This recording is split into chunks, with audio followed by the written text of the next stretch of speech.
Hi, I'm Theresa Andersen, and I'm your intuitive guide for this Deeper Style podcast episode. In today's episode, we are going to be discussing and doing a deeper dive into the topic of the three centers of intelligence. And with me today is my guest, Anne-Marie Henderson. Anne-Marie has been on a deep dive into her own self-development for the past 25 years. And we've both studied and learned about many self-inquiry models, and we are excited to share some of the knowledge with you today from our learned experience as it relates to the three centers of intelligence. And prior to recording this episode, Anne-Marie and we got together to figure out some of the key things we thought you, the listener, might benefit from as it relates to today's topic. So I would like to welcome you, Anne-Marie, and I'm so happy to have you here with me today. Thank you for this opportunity, Theresa. It's wonderful to be with you. So let's get started. The first thing we want to share is that we all have three centers of intelligence within each of us. This is really good news because learning more about these three centers and understanding how you can more consciously engage with each of them and how they can benefit you is really a wonderful thing that will help you to navigate your day-to-day life. So these three centers represent the three modes of perception, processing, and expression. It's the easiest way if you think of, and as I'm saying this out loud, I'm touching the top of my head. So we have the head center of intelligence, and I'm putting my hand on my chest and heart area.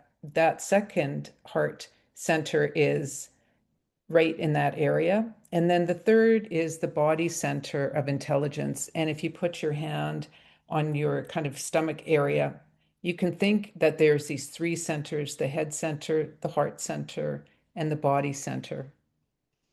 Another way of saying this is there is a moving or sensing kind of center of intelligence and a feeling intelligence center and a thinking intelligence center. So, Anne-Marie, what do you think about each center's function as having its own unique characteristics? As in, there's no center of intelligence that is better or worse than the other two. Is that how you think as well? Yes, absolutely. We have all three of these centers. However, one is more dominant, and it's learning about that center that drives you in a day-to-day basis and how your patterns and behaviors um, guide you. It's from the center that is the more dominant. So, out there, as you're listening to this, we invite you to check in with yourself and ask yourself, typically, where do you believe you live your life from? And just know there's no right or wrong answer. And you can really live into this question over the next few weeks. And it's a discovery, a self-exploration. And sometimes it's first thought, best thought, and it might change over time as you discover more about yourself. So is it your heart center? Is it your head center or your gut or stomach center? In other words, do you respond mostly to your life from your head, your heart, or your gut reactions? Anne-Marie, do you want to wade in about what center you discovered about yourself? Absolutely. So I discovered that I clearly operate and function from the heart center, that I have an emotional capacity to connect with people. It's automatic. It's not trained. I have there's no effort to be present with other people. I immediately establish a connection, and it's like a knowing of what other people are feeling, and I know how to respond to that person and what they need now in the moment. It's about having empathy. um, yeah, it's quite amazing how I make eye contact. I can touch them on the shoulder. I engage. And people really follow the attention that I give them. So At some point after we go through each of the centers more, I guess, giving more of a description, I will double back and ask you how you started to learn about yourself that you were a dominant, Mhm. heart-centered person. So let's just take a bit of time and go a little deeper about what is a head center and what sort of goes on if a person resonates that they are very much dominant with their head center of intelligence. So what I've learned about the head center, it's very mental. And folks with the that function with the head center, they have an intensity and a speed of thoughts, like 5 to 10 thoughts a minute. And they're really not capable of pushing them away. They're naturally good at planning and analysis, and they think about emotions, but don't necessarily feel or sense them.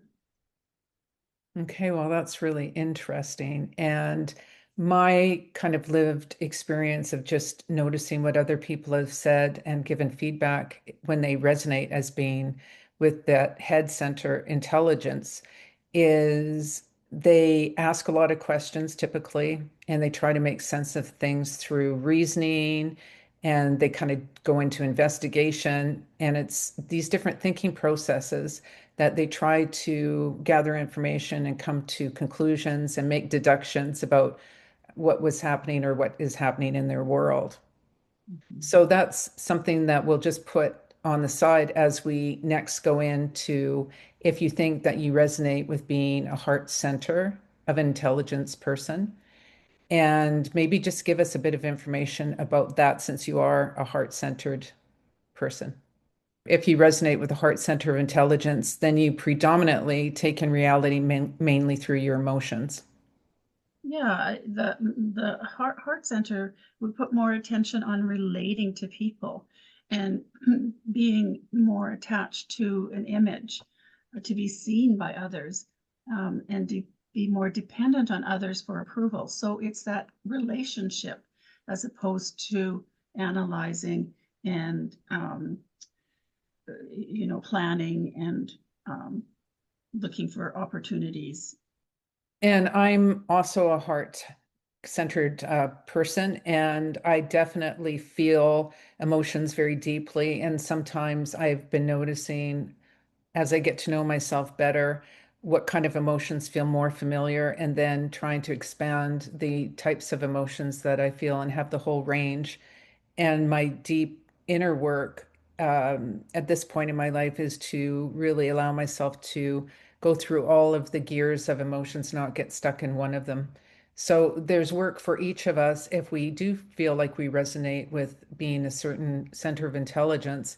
And we don't need to go deep on it. We just need to start to notice what where we think we land as far as what center, and just to be gently aware of what comes up and what we notice about ourselves. It's good information to know thyself. And so now with the body center of intelligence, maybe what can you share about some of this? So yeah, the body center is very kinesthetic.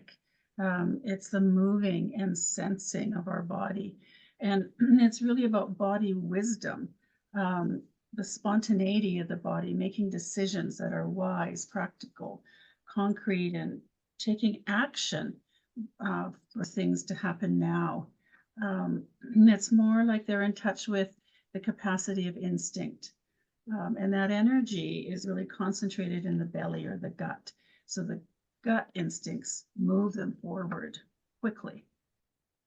You were mentioning before you had an example of what you heard about recently about some younger people really moving into embodying that center. And can you share that? Oh, sure, because it's one that's really stuck with me. It actually happened back at Grouse Mountain in Vancouver, where an 8-year-old boy was dangling from the chairlift and his dad was hanging on to him for dear life. When a group of 5 kids saw that ordeal, they were on the ground, and one of the boys started shouting instructions to the rest: grab the netting, grab the padding, make a parachute. to fall into. He organized his teammates to hold the edges. Then he asked the boy to kick off his skis and told him to jump, and assured the dad that his son would be surely caught, which is what happened. So that's really, to me, a great image of a body type. He instinctively knew what to do and was the leader, took action. It was amazing. Thank you for that example. And so for the listeners out there too, I think we're at a point where we can really invite you each to jot down some notes and keep things kind of in your awareness about if you think you might be resonating as a head type, what are some of the practical, doable ways that people can check in with themselves? People can write down what they're noticing when they stop and take a pause at some point in their day and really try to just get quiet and just notice what you're thinking about and how you might be mulling things over or strategizing or looking for answers, and notice any thought loops that are playing out. And maybe they are thought loops that are kind of got certain themes, and be curious and notice any of these and just write them down. You don't have to overanalyze, just notice that you are spending a lot of time in your head and you are resonating in that way with the head intelligence. Another thing that I was thinking about is when you go to bed at night or when you first get up in the morning, what do you begin to think about? Are there specific thought loops, or you might want to just keep a notepad or journal beside your bed? And another thing that you can ponder and inquire about is when you're faced with a challenge, do you tend to find yourself moving through a kind of systematic gathering of information? And then do you find yourself in a process of breaking it all down or trying to gather more information and then trying to come up with a strategy or a plan?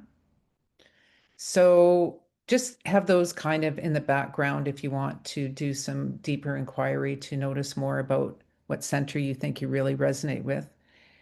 And I'm wondering, Anne-Marie, if you want to jump in and talk about any of the practical things people can do if they think that they are resonating with being a heart center of intelligence person. Sure. One thing that I've learned to do is when an emotion comes up and it may be overwhelming, to actually name it, so that it can be more a place of curiosity, and rather than become feeling like you're drowning in it. The other thing too is that and going into a place of stillness and being with that stillness is really helpful for a heart center. Then they don't get caught up with having that emotion or that connection, and actually making a boundary to keep yourself in check. Because that's one thing too with heart centers, is that boundaries are difficult, because you tend to um, pay more attention to relating to the other person, and where does it become you and not them. I also noticed that when I wake up in the morning, I would lay in bed and kind of organize my day, um, as to who I would make connections with through the day. So that was another clue that I was definitely a heart-centered person. And for listeners out there, I was also just thinking about this, maybe that they could try to ask themselves, can you describe when you felt an emotional tenderness and connection to someone or something? And how did it make you feel? And you can also explore, does it feel natural for you to say certain things like, I feel like, and you can fill in the blank as part of the way that you are in the world. And I'm also wondering for the body intelligence center, if we can give the listeners some ideas of what they can do to check things out. Yeah, so it's also about the language or the vocabulary that you use. for actually each of the centers. So for the body center, it's you know how you process problem solving, and the words that you might use for that instinctual message, because actually the gut moves way faster than the thinking part of your brain. People having gut reactions, right? That That, intelligence of, and for those of you that feel that you're dominant with the body intelligence center, you will resonate with some of this around knowing that your body gives you a feeling about going towards something or moving back, and it can happen very quickly. So just kind of keep that in mind about your gut reactions, your gut intuition, and how does your body reaction give you information that you may subconsciously just react to versus you're thinking about it. So, all of this is a beginning point of a rich discussion for the three centers of intelligence. And we could probably have different episodes because this is just to encourage people to become more self-aware of these three centers and to see which one is more online, even though we use all three of them. And I'm going to double back and ask you how you started to become more self-aware and when you started to really notice that you were connected to this heart center intelligence. so way back when I was encouraged to, I had a personal family crisis event that was very stressful in my life. And I was encouraged to attend a week long program at a retreat center, and where we did a lot of self discovery exercises, both including the body and the heart and the head. And we dialogued with each other. It was really quite fascinating. And that's when I began to understand how we are so unique in our functioning and where we receive information and how we process that information. And that's really where my desire to continue to move forward came from, to find out much more about myself. So, Anne-Marie, I really appreciate all of the information, the sharing that you've done, and the examples. And so, what I'm aware of is that the people that are listening to us in this episode might be coming from all different levels of awareness about how they operate. And I invite each person to meet yourself where you're at and to take the time, just if you even got quiet each day, whether it's first thing in the morning or before you go to bed at night, and just create a bit of a space for yourself to ponder and to feel into some of the questions that we've brought up for you to consider if you feel motivated to do that and if that intrigues you. And just to be kind and gentle with the exploration and just begin to become more self aware. And it just benefits us when we learn more about how we operate and what is working for us. And that also makes me want to also tell you about, if you haven't already listened, to the guided visualization podcast that I did called Find Your Centers of Intelligence. And you can find that in the link, and it's also within the description. And I really encourage you just to spend some time getting to know yourself. And I want to thank you very much, Anne-Marie, for spending your time here today, and as well for you listeners. I hope that this has brought up some good ideas and some ways in which you can explore and expand. So until next time, I wish you well.